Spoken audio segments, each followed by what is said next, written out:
Honestly, 99 pesos for a body lotion with niacinamide is super sulit na.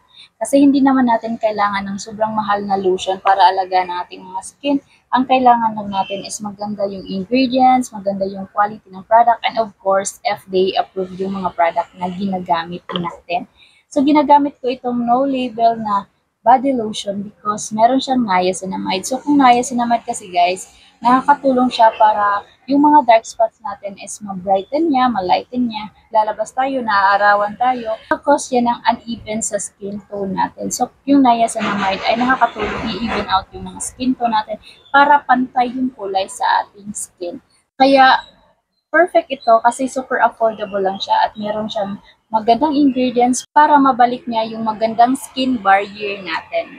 And sa mga simpleng mga ginagawa natin sa ating skin tulad ng pag-a-apply ng lotion, basta consistent lang kayo guys, is malaking tulong na yan sa ating mga skin. Yun lang! Bye!